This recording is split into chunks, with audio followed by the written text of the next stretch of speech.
네, 건설사들이 액화 천연가스 LNG의 저장탱크 건설공사 입찰을 담합한 사실이 밝혀졌습니다. 검찰의 수사 결과 담합의 규모는 무려 3조 원대인데요.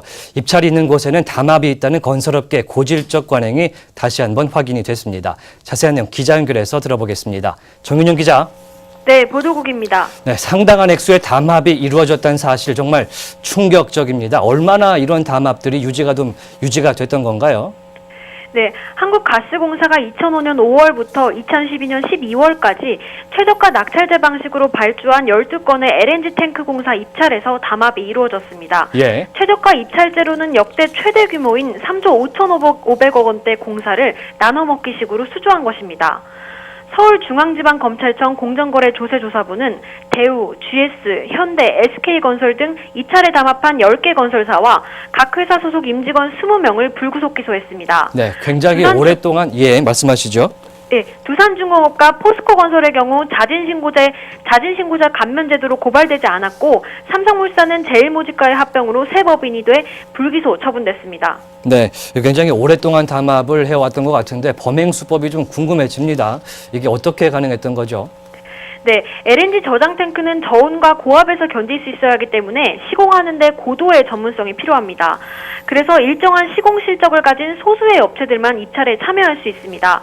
건설사들은 이를 악용한 것입니다.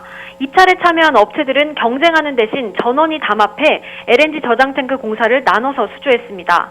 특히 발주처의 입찰 참가 자격이 완화되면서 신규로 자격을 얻게 되는 업체가 생기자 기존 업체들은 신규 업체까지 담합에 끌어들였습니다.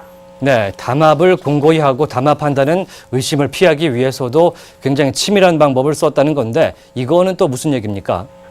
네, 입찰에 참가하게 된 신규 업체들의 경우 낙찰 순번이 후순위이기 때문에 기존 업체들이 배신하면 들러리만 서다가 낙찰을 받지 못할 수 있겠죠. 그래서 기존 업체들은 신규 업체들의 이런 불안감을 해소해주기 위해 마지막 입찰 시까지 합의를 유지한다는 내용의 각서까지 써주면서 신규 업체들이 담합에 적극 참여하도록 유도했습니다. 예. 또 이뿐만이 아닙니다. 이들은 담합에 대한 의심을 받지 않기 위해 낙찰률을 과도하게 높이지 말자는 원칙을 세우고 입찰을 진행했습니다. 낙찰 예정사는 들러리사에게 예정된 낙찰 가격보다 조금 높은 가격으로 입찰 내역서를 대신 작성해주고 들러리사가 그대로 투찰한 사실을 확인하면 그 후에 그보다 낮은 가격으로 마지막에 투찰해 낙찰을 받았습니다. 네, 똑똑하다고 해야 할까요? 정말 치밀한 방법으로 담합을 진행한 것 같은데요. 그렇다면 발주처인 이 한국가스공사 어떻게 대응하고 있습니까? 네, 한국가스공사는 담합으로 부당하게 이익을 얻은 업체를 상대로 2천억 원 규모의 손해배상 소송을 제기했습니다. 예. 정상적으로 경쟁 입찰이 진행되었다면 각 건설사들이 높은 공사 대금을 얻지 못했겠죠. 네, 건설사 간의 담합 사건 사실 어제 오늘 일이 아닌 것 같은데요. 그럼에도 계속 되풀이되는 이유 뭐라고 볼 수 있을까요? 네, 가장 큰 이유는 과징금이나 벌금형으로 처벌받는 손해보다 담합으로 얻는 이득이 훨씬 크기 때문입니다. 또 담합에 참여한 임직원들이 회사 내에서 인정받는 후진적인 기업 문화도 담합 행위를 조장하고 있습니다.